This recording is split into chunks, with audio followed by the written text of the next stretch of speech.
Get ready for a unique two-part crossover episode with our sister podcast, Psych, Health, and Safety Canada. It'll be an opportunity to share what's been going on across North America in the conversation on safety and workplace mental health. That's up next on this episode of the Psych, Health, and Safety USA podcast. From Flourish DX, this is the Psych, Health, and Safety USA podcast. As workplace mental health has become a global priority, there's a greater focus on addressing psychosocial hazards. Each episode, we look at psychological safety from an occupational health and safety perspective. Let's talk Psych, Health, and Safety. Welcome to this week's Psych, Health, and Safety USA podcast. I'm your host, Dr. I. David Daniels, and I want to thank you for tuning in. Each week, we seek to increase awareness of the importance of psychological health and safety by learning from the lived experiences, research, and expertise of our guests, and advocating strategies to reduce harm and minimize vulnerability to psychosocial hazards in the American workplace. As we continue to celebrate the success of the first year of this podcast, we're going to do something a little bit different in this episode. This is actually part one of a USA-Canada crossover that starts here in the USA and is going to conclude in Canada.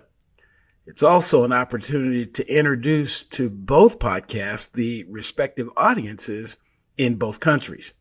Again, part one is going to be done in the USA style, and part two will be in Canada style. So let's get right to it here right away. In the way that I start episodes here in the USA, who is Kim MacDonald? Thank you, David. That's an excellent question. I know all your guests have a beautiful pause because it evokes, let's think about that. So I think at the core today, I am a mental health advocate, and a mental health advocate in the workplace, in terms of, and the journey, as I know we're going to talk about a little bit about that, but I think that is around change. So at the core of everything for me, for myself too, it is around inspiring myself to continue to change and learn and grow. So I'm a mental health advocate, a lifelong learner, and a lover of many things. I'm also a mother of amazing young adult children. Always interesting to say the word children when we know that they're young adults. And that is incredibly important to me. And they were also part of the inspiration for what I do today. And I've had a varied career, but it all kind of shares around learning, change, and definitely over the last 10 years, mental health. Okay. Another rather standard curiosity, because I feel like I have to get this out of the way. If people watch this podcast long term, they maybe I should say what's going on in my head. I even think about it sometimes as, is there really a connection between psychological health and safety and whoever I'm talking to at the time? And what I'm starting to convince myself of is that I haven't found a case where there wasn't a connection. It is so ubiquitous in the human experience. I don't think there's anything you can do or say or be involved in that's not going to involve the psychological health and safety of the two parties, or even the one party, the human being who's involved. So in your case, what does psychological health and safety mean to you? That is a great question. And I know that we're both on the journey of helping people understand that. And I do differentiate psychological safety and psychological health and safety, and then mental health. So it's sort of, I think of it as a three-leg stool in terms of workplaces and the work that is required within workplaces. But for psychological health and safety, it is really a management framework to manage and understand the conditions and the influences and the contributors and the practices that are influencing the mental health and well-being of employees and the levels of stress. Mm-hmm. And, it involves the risk factors, the hazards, looking at the hazards, identifying the hazards, understanding the kind of stress, the level, the duration, the severity of the stress. So it's that realm in a similar realm to what we do, well, particularly here in Canada and all over the world, which is the occupational health and safety framework for physical health. Mm-hmm. And that is a really good comparative or parallel for that. Though I do believe there are many differences within that when we look at physical safety and we look at psychological health and safety. I absolutely agree. I do. I absolutely agree. There are so many. I've got a list of things I want to talk to you about, but there's a couple of points you mentioned in your intro that I want to dig into while I'm thinking about it. So you mentioned a little bit about the connection between psych health and safety and mental health, and then you mentioned a little bit even in your introduction, you and your family. And so how does the mental health part of the conversation, how does it connect, at least in your mind, to the programmatic psych health and safety piece? Well, we know that psychological health and safety management, if you look at the workplace, whether it's the culture, some of the behaviors, practices, the conditions inside the workplace, if you look at it through a psychological health and safety lens, the reason to do that is varied. However, the core of it is around impacting mental health and improving the conditions inside that are going to have an impact on mental health and well-being. So that's the core and number one reason to do it. I mean, there are other amazing business gains in terms of engagement, trust, inclusion. So if you look at other business priorities, you can start there, but the core of it is around having an impact on mental health in the workplace. And the connection for me, and it does link back to, who is Kim MacDonald, which is around being a mental health advocate for change and changing the way people think about mental health and addiction. And the stigma that we know is a barrier to people seeking help, whether it's in the workplace or whether it's in their own lives. We know that stigma is a barrier. So changing the way people and think about it, the way they understand mental illness as well, because sometimes it's always that caution about, talking about mental health and defining it, talking about mental illness, and different people have different comforts. And we sometimes conflate all of these definitions. We conflate them. We take one and mean another. And it's because we're early in the days of trying to take these things apart and understand them more fully and more deeply. And so I think it's an outcome of that fact that all of these words, whether it's psychological safety, psychological health and safety, and mental health at work, and even the words, David, around emotional health or psychological health and well-being, we have a whole host of all of these words. And it's really important, and it's always a caution to me to help people understand the difference and why the difference in understanding matters. And mental health, it started with me understanding the workplace and then my own personal journey with mental health and some of my family members. And but it's sort of taking apart so that we can have a deeper understanding of all of these pieces and why we need to understand them.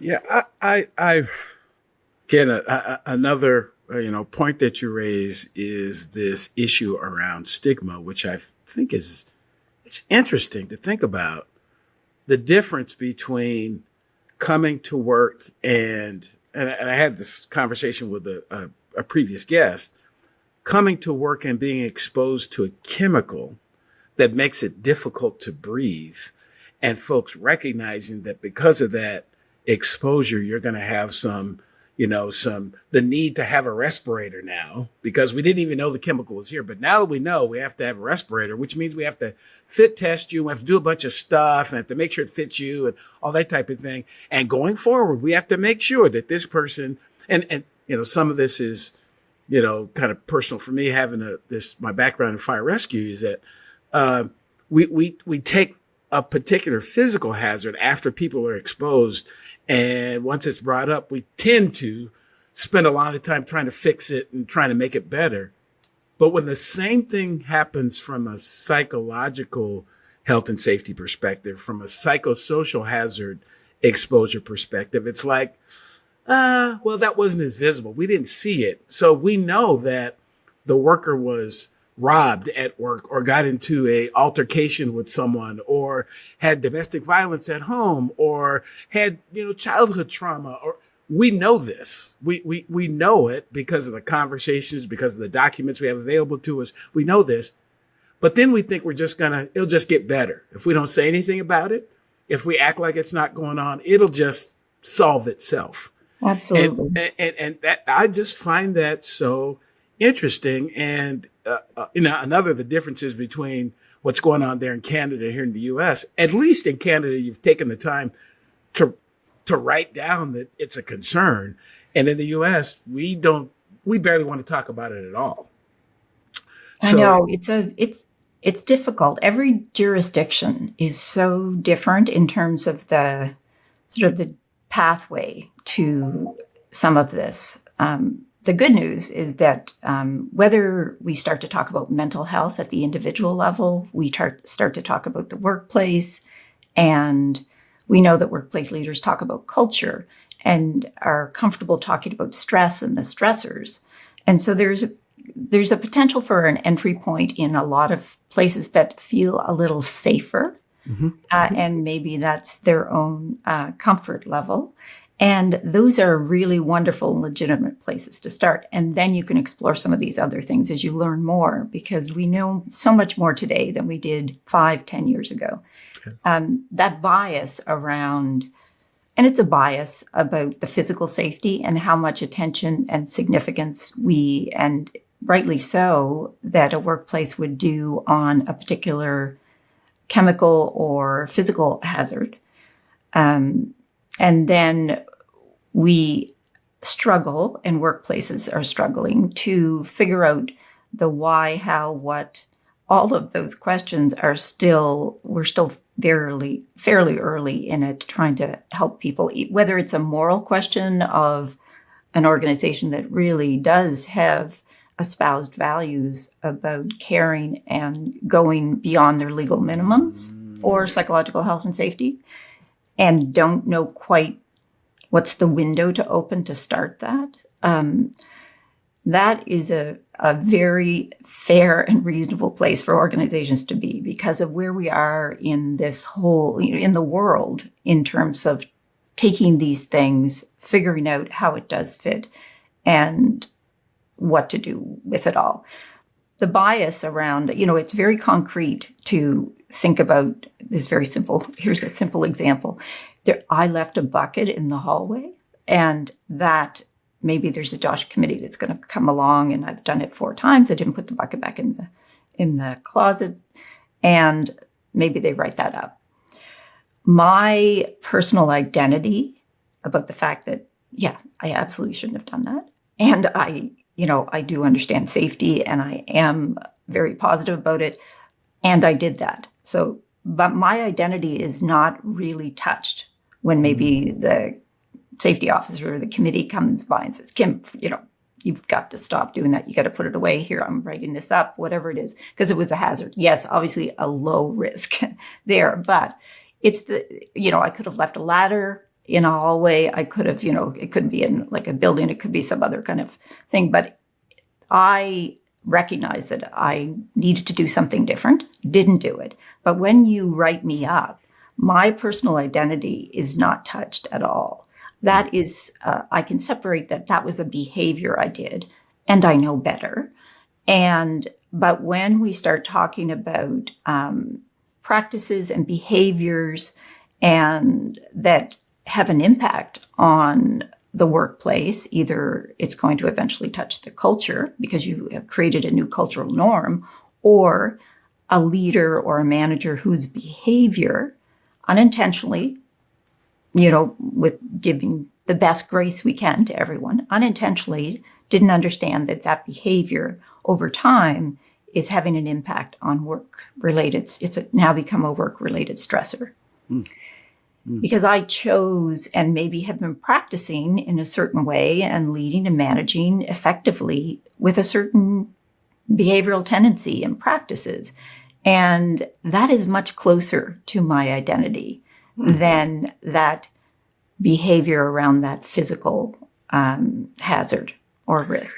And yes, there are many more complex risks and hazards, sure, David, than what I've said, but I'm just trying to use a simple one to show that when someone then is talking to me about my behavior, which our behavior is always informed by beliefs and influenced by our values and beliefs and all kinds of other things in there. So there's some complexity to it. And that is, I think, the lack of concreteness for workplace leaders trying to figure and unpack all that. And also, the leaders were the people who actually put the policies and practices and management conditions in place. And when we start to look at that, because of that self-identity, and also that, I'm a part of the leadership team that built like many of those things, you have to be, I think, recognition that everybody just needs to start where we are. There's no reason for anyone to know any of these ideas, thoughts. And we know now evidence-based information way more than we did 10 years ago. Sure. And we didn't know that. We weren't talking about it. Were we doing harms? And yes, psychosocial risk factors have been in the workplace ever since humans came together to work. That's right. And physical risks risk to physical safety were also there. But those psychosocial risks have always been there. Mm-hmm. But we have a lot of, practices in workplaces that are right now really in a good place to start looking at them and looking more deeply at them. Because we know things have changed and things need to change. Yes. The impact and the data, we all know, anyone in this field knows that the state of workplaces right now, and that whether those conditions are, great workplaces have these risk factors, wonderful workplaces, inspiring workplaces, the most amazing workplaces you have ever been in have psychosocial risk factors to manage. So it's not bad or broken. It is a recognition, as you say, that these exist. And then the next step is, okay, I'm accepting that they exist. What do we need to do?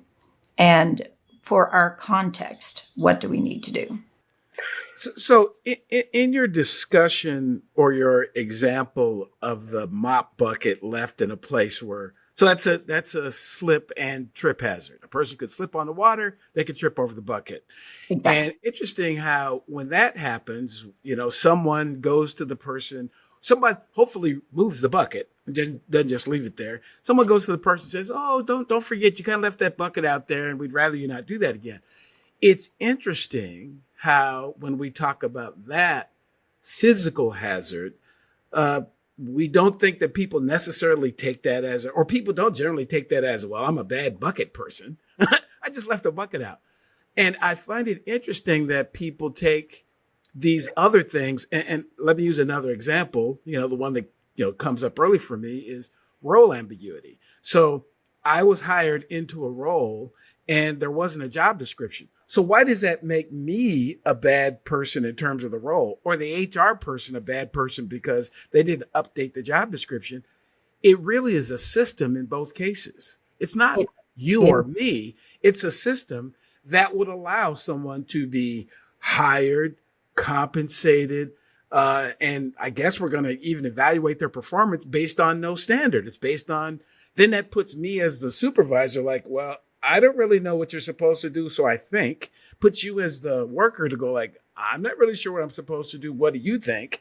Um, the reason I bring both of those up, both of those are examples of systemic psychosocial hazards.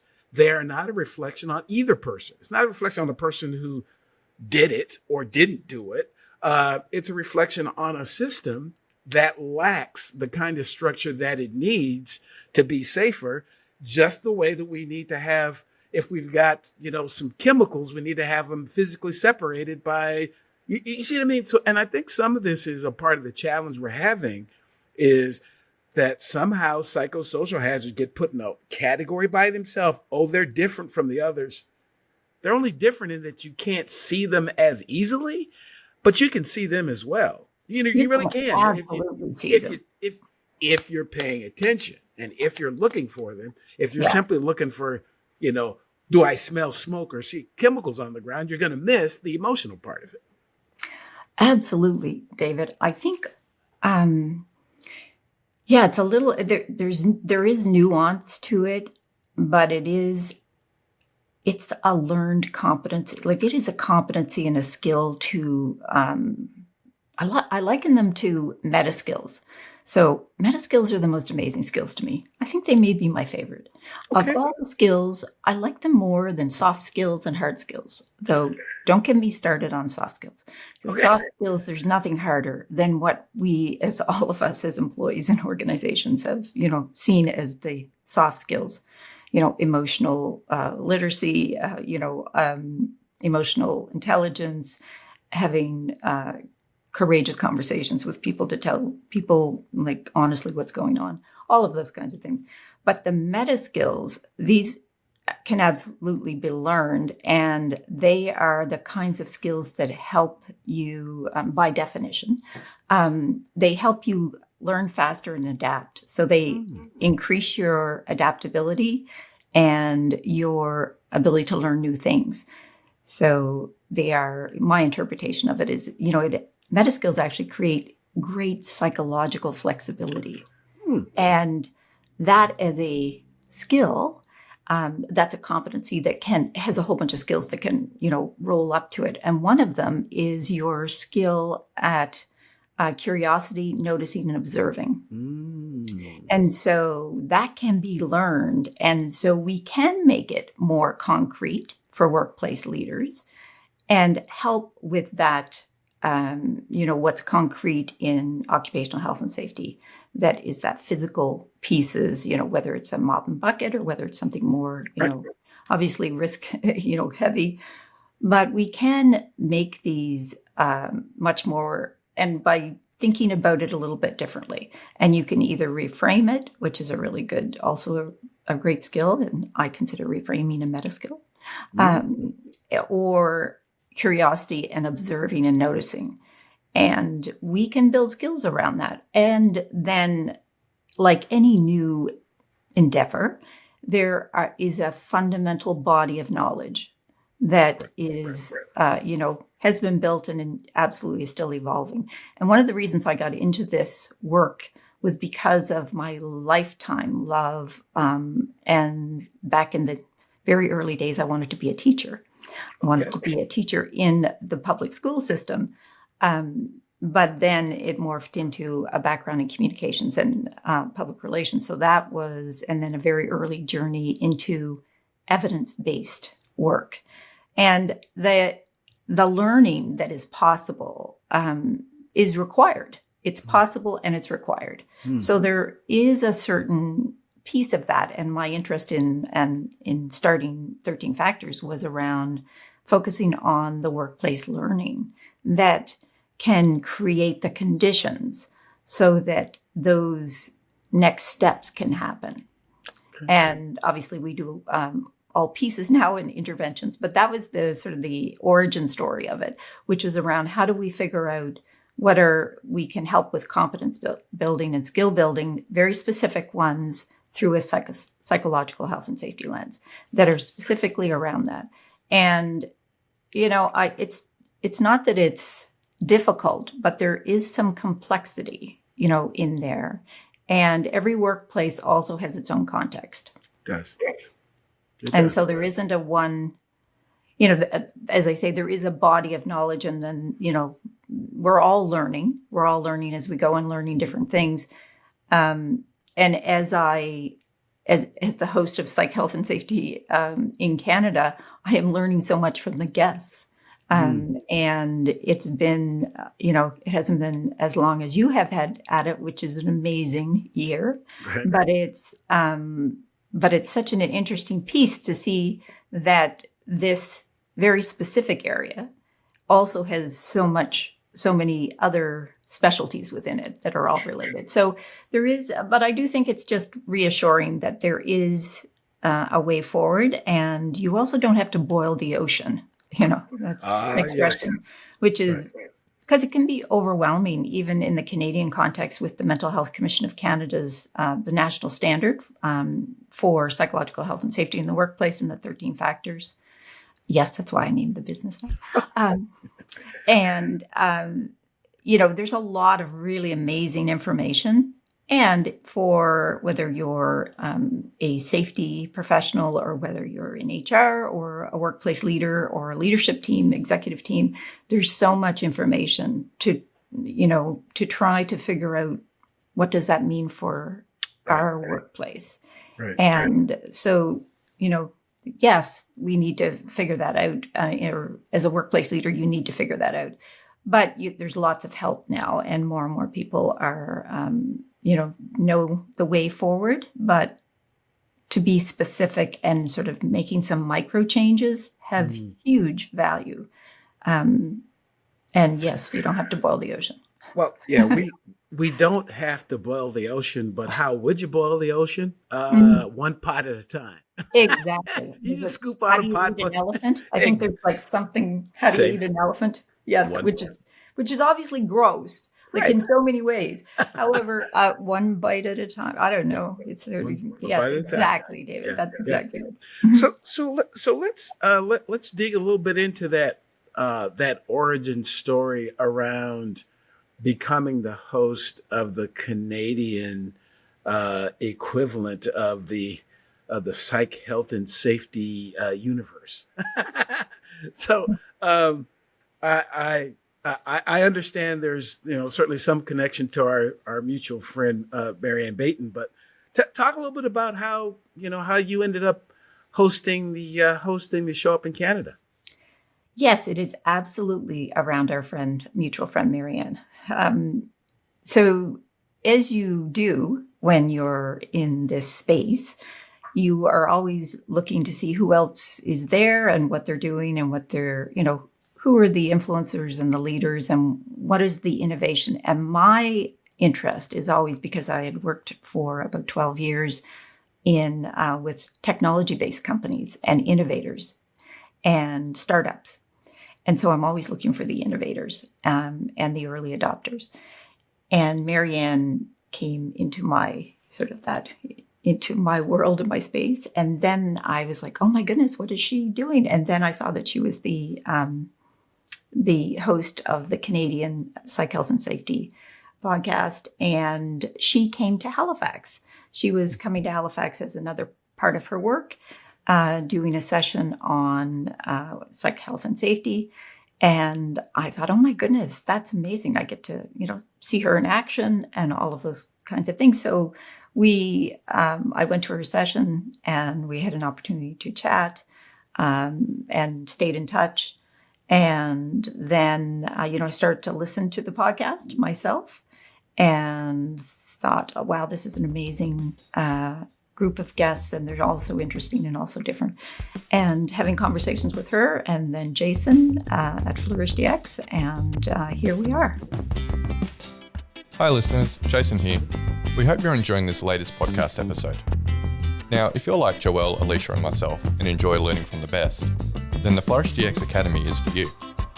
The Academy includes free e-learning courses on the ISO 45003 standard for psychological health and safety at work, and associated topics such as how to conduct a psychosocial risk assessment and how to create the business case for psych health and safety. All courses feature high-quality videos, downloadable resources, multi-choice questions, and a downloadable training certificate on completion. Take your learning to the next level with all Flourish DX Academy courses included within the Flourish DX mobile app. Select podcast episodes from the Psych Health and Safety podcast and sister podcasts from Canada and the USA are also included. Get started with FlourishDX for free at www.flourishdx.com/get-started. That's www.flourishdx.com/get-started. Now back to this episode. Here we are. It sounds very similar to my story. So maybe when we talk on the Canadian side, I'll share a little bit about that. So of all of the experiences that you've had having this conversation with guests on the Canadian podcast, is there an overarching kind of feeling that you're getting from being the host? I mean, is there, if you had to put it into a sentence or two, what's the overarching connection to the folks that you've talked to, how it makes you feel, what it does for you as a person? What's it been like for you? It has been reassuring. It has been hopeful and supportive of my optimism. Say more. Because when you look at all of the statistics for stressors in the workplace and you look at society as a whole, so you look at populations, not just in the workplace, and look at the statistics for deaths by suicide, suicide ideation, depression, anxiety, other mental illnesses, addiction, and all of these challenges, health challenges, are impacting everyone. And the impact is huge and deep, and so much deeper than the numbers. The numbers, in our training, we show numbers and encourage people to take a look at some of these numbers. And one of that list, because you can go on for lists and lists, as you know, of statistics on mental health and different demographics and different lived experiences. But everyone has one or two that really attaches to them when we do our training, which is around that observing and attention. So see a list of statistics, there is one that really jumps out at you. Mm-hmm. And for workplace leaders, and certainly for myself, it was this interest in changing one life, like changing one lived experience in the workplace, and that there's so much impact that one person, in whether they're having a mental health struggle, has like so much greater impact. And if you can get people to just look at it and think and sit with it a little bit, there's always some things for everyone that inspire them. And every story that I've heard on the podcast, there's always a personal story, as well as a subject matter expertise and work experience. So, we come to this because of the nature of the podcast we're doing, which is around the realm of psychological health and safety, or psychological safety, or mental health at work. It's that three-legged stool, I said. Oh, sure. I mentioned, but there's always a personal story and the journey that has brought them to this work. And it's similar to other purpose-driven work and mission-driven work. And I started 13 Factors, and the mission was really, really clear. And it was going to be change workplaces for good, to have workplaces that are built to support human thriving, as well as all of those other business and organizational goals, because the research is so clear that if you're interested in inclusion, this is a tool. This is a management approach, whether it's psychological safety, which is behavior-based for the leader, or a culture of psychological safety, or whether you're looking at risk factors and trying to mitigate and protect against those. If you have these other business and organizational goals like trust, engagement, inclusion, productivity, and not productivity from that probably it's a stereotype in that older, like, thinking about using people in service, like using people as assets and tools, which we do know we still have to work to do there for sure. We do. But it's really around, for humans to thrive, work is a beautiful match. It's a match made in heaven for great workplaces because we love to learn. We need growth for our mental health well-being and well-being for the long term. We need to experience positive emotions to be able to have mental health and well-being. And we want to achieve, and we love learning, and we need variety and change. So if you look at the essential needs for humans to thrive, you look at a list that you can create for a great workplace. And then you look at psychological health and safety management and the condition of psychological safety. They have so much crossover and commonality. And that's where it became really clear to me, and that this is a great opportunity to really make a difference in people's lives, in their mental health and the lived experience they have at work. Because we've all, and me as well, having had really bad experiences in the workplace. Really? And yes, we have shared responsibility for our mental health and all of those kinds of things. Absolutely. And we show up with all of, our biology and our behavioral tendencies and our bias and those kinds of things. And we are open systems. So we are influenced, it's the open system, closed system. An organization is an open system, and humans are open systems. So we influence our environment, and we are influenced by our environment. And so recognizing that, and yes, we know we've all had experiences that were not healthy, and workplaces that probably weren't on that spectrum of behavior and a spectrum of experience, anywhere from kind of annoying and frustrating, and that's like, oh my goodness, can't we do something else? It's like, why are we making these decisions? Whether it's decision making or just the culture and climate that has evolved and been created, whether intentionally or not. In many cases, workplace cultures are created because they're going to be created. The opportunity is to create them with intention and with a psychological health and safety lens.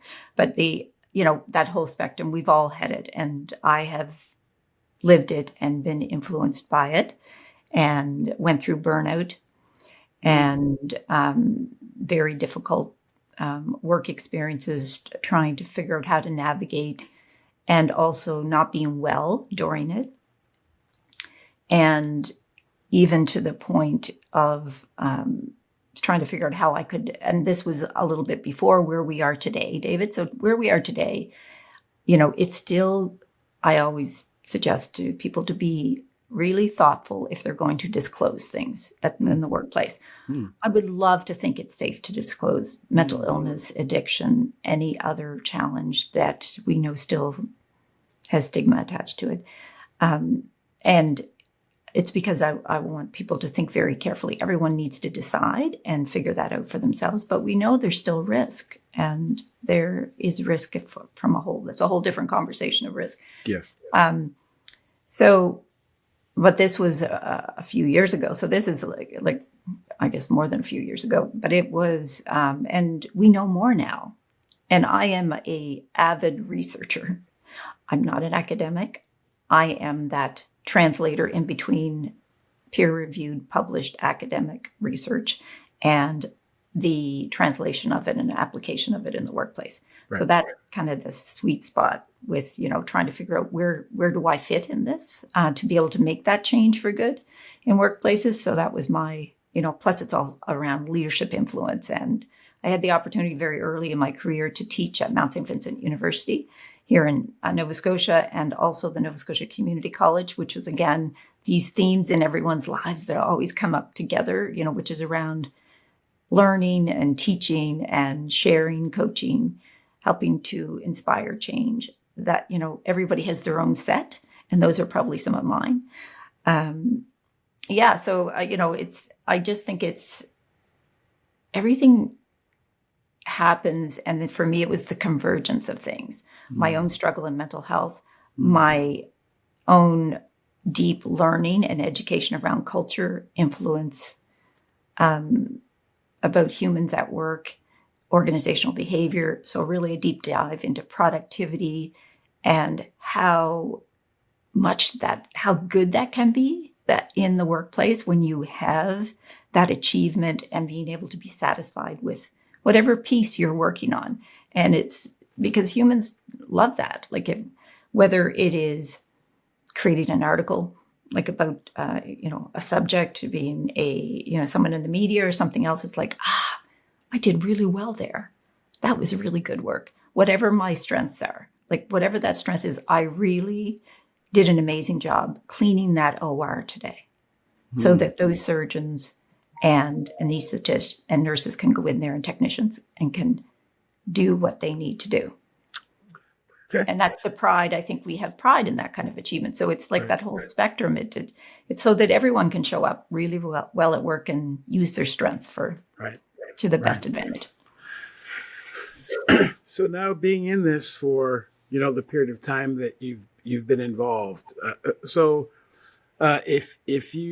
What's your thought about how what you're doing in Canada, what Peter and Haley are doing in the UK, what I'm doing in the US, and what the OGs, they're not really that old, but Jason and Joelle are doing in Australia.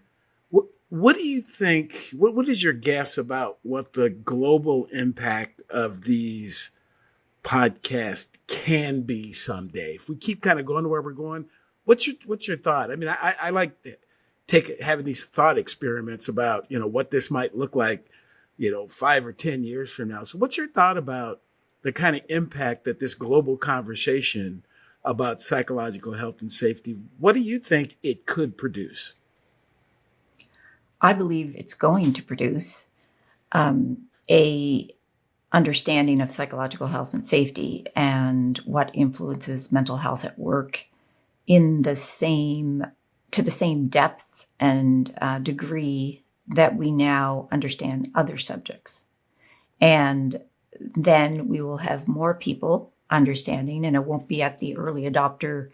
It's that curve of innovators, early adopters, so that we can reach more people, and more workplaces can figure out how to adopt what they want to adopt to shift their workplace culture and manage it and sustain it and manage these risk factors so that, regardless of where they are in the world, it's a pretty good, what is it? I don't know football. So I was about to go for a football analogy, David, but I know nothing. So I was like, sugar. I was like, now got what right out of my head. I was like, full court press. No, that would be basketball. Yeah. Right. Okay. For all of our listeners, please don't come after me. Yes. I suck. But it was like, that idea that we are in these strategic kind of areas, and there are tons and tons of more countries that hopefully will grow and also have these conversations and invite people to come in and have these conversations. So I hope for change. I hope that, change will happen, and it will happen. We have external forces also around the expectations of the relationship with work and with workplaces. I believe we're in a really good place to be part of a conversation around that and have the evidence-based, science-based approach to be able to support those changes. And it's down to the workplace leaders. It's their work, and we can be supportive in that work and bring another view, another way to notice, and another, help build some of those fundamental skills. So I think it's a changing conversation there is a lot of different places and drivers of influence.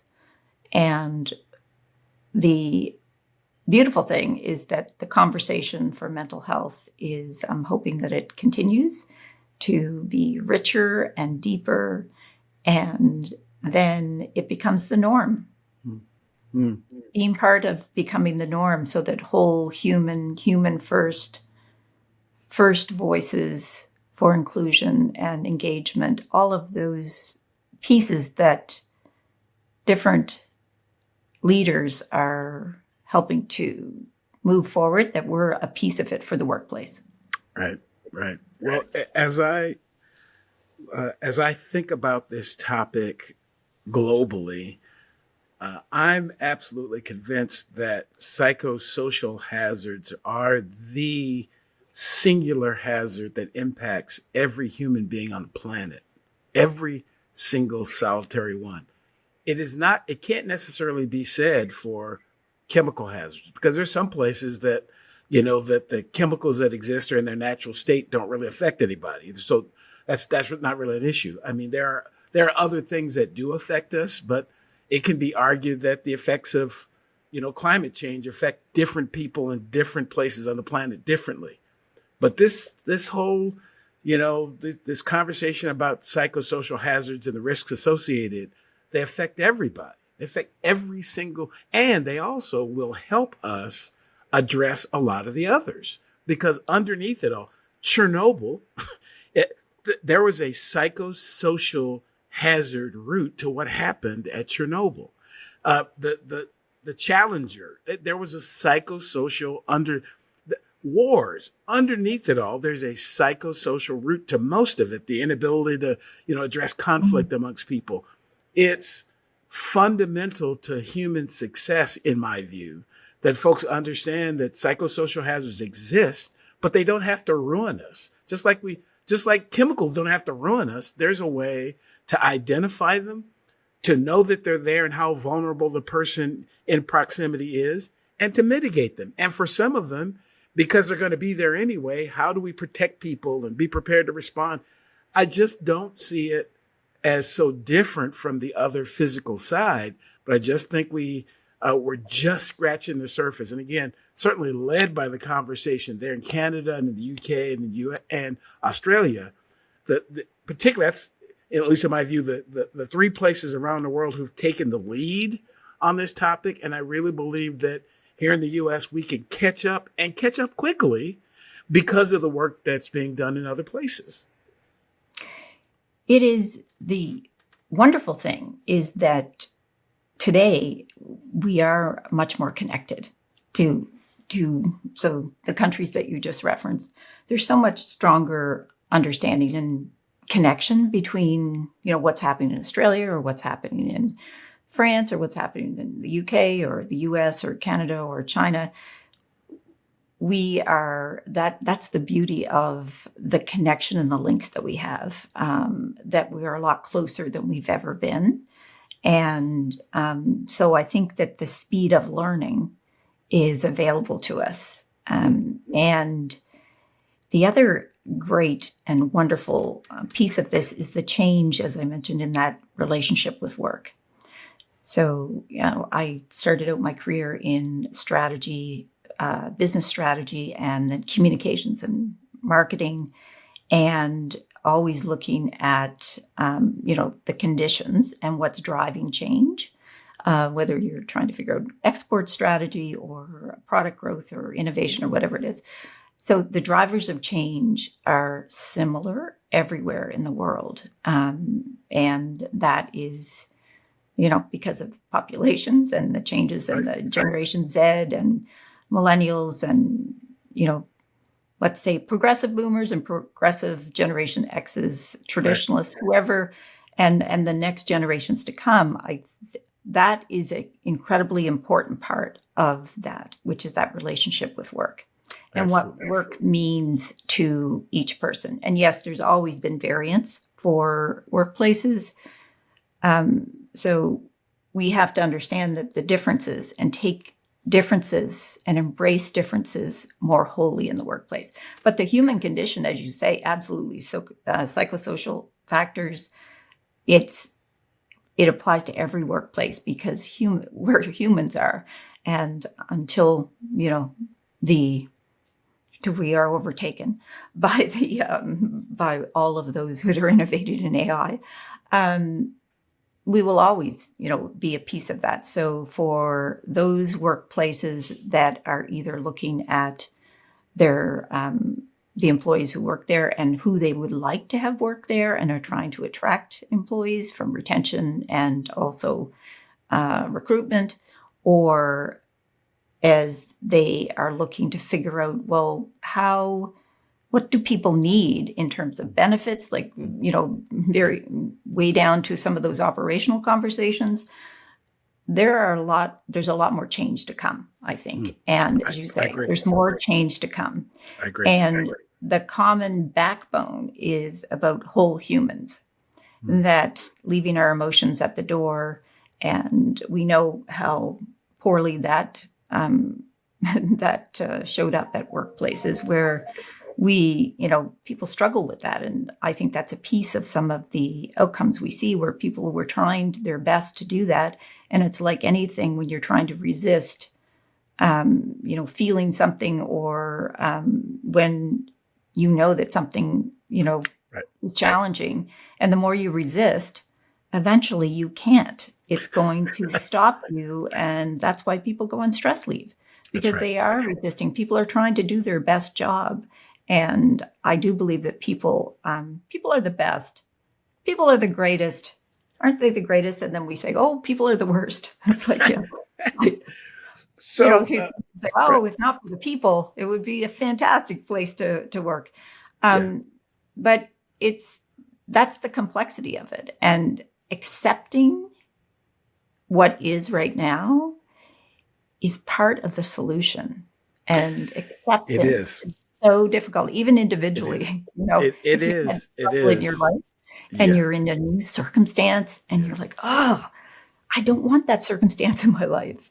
But the more that we resist that instead of accepting, it's not complacency. It's about accepting that this is a part of an important piece of accepting. Acceptance is an important piece. And it's also really important with looking at psychological health and safety work. It is. I think we may be planting some seeds that we can pick up in part 2, because in my research, the lived experience of Black workers' exposure to psychosocial safety hazards in the American workplace, available to those who want to look and read a dissertation. I can't wait. I have not yet. That's the full disclosure. I have not, but it is on my reading list, David. I found in the research that in terms of coping strategies for exposure to psychosocial hazards, that acceptance and adaptation were two that came up a lot. And some of that is around, and I say this so often, I didn't certainly create it, but it is what it is. The environment, it is what it is. And it won't be something different because I try to ignore it or because I try to make it something. No, it actually is that. Some workplaces are toxic for me. That doesn't mean they're toxic for everyone. They're simply toxic for me. And what I had to figure out is, how do I determine which environments are going to work for me? And but on the other hand, what people also have to figure out is, if you want me involved, how do you create something that is not toxic for me? How do you? That takes work. It's a lot harder than simply the cookie cutter approach that says, we'll take everybody and just come on and be like us. No, I don't want to be like you. I want to be like me. And you want to be like you as well. That's really where the system work comes in, is how do we create environments that are psychologically, physically, emotionally, and all kinds of other safe for everyone we say we want to be there. That's the challenge. And that's, again, it's hard. It is really difficult, but it is doable. It is doable if we put attention to it. It is. The good news in that, and even with our differences and our different needs and our different strengths, there are some fundamental things that workplaces can do systemically that will be positive for all. And then from a psychological health and safety perspective, reducing those risk factors. So there are across, or whether it's for a particular team, or if you are looking at the organization, you say, okay, the change has to happen across the entire organization, and we will manage this risk factor and these conditions for the entire organization. Or in an assessment, you're thinking, okay, well, it's within this division, this team, this has created, practices or a culture or other ways of, sort of being. And the change what level does the change have to, take? Right. However, there are some very clear guidance on some fundamentals for each of those scenarios.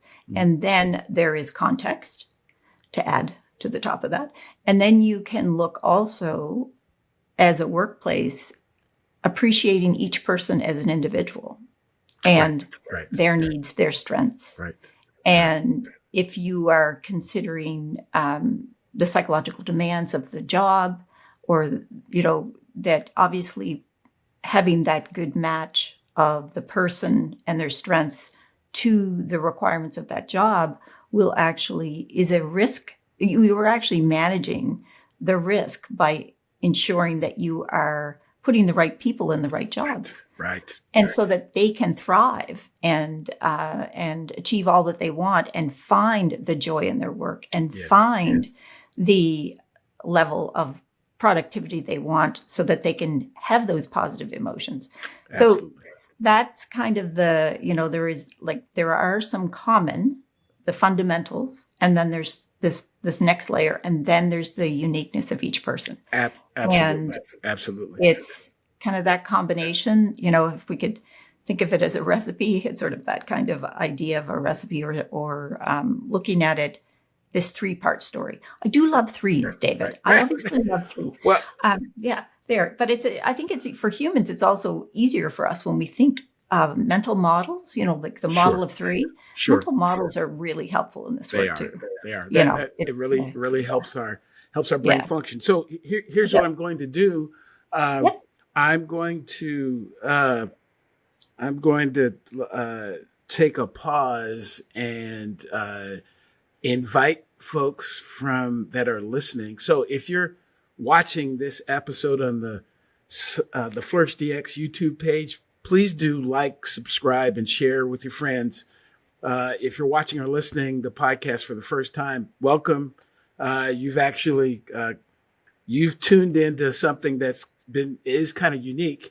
It's part 1 of a 2-part crossover episode, and I'll give you some more information about that here in just a second. You can follow previous episodes of this particular podcast on the Psych Health and Safety USA.com webpage. You can also follow us on LinkedIn.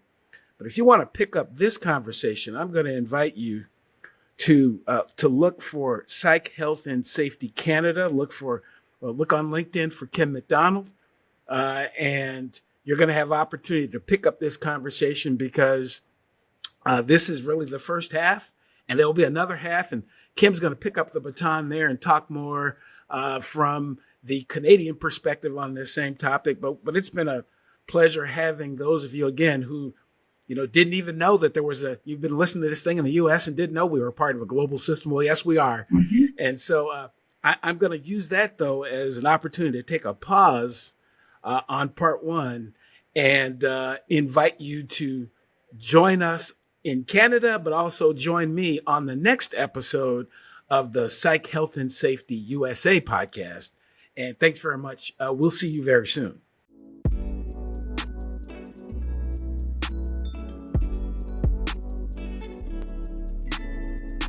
Tune in each Friday for new episodes of the Psych Health and Safety USA podcast. If you have a story or know of one that needs to be told, reach out to us on LinkedIn or send an email to david@id2-solutions.com or go to the Flourish DX website at flourishdx.com. We'll see you next time.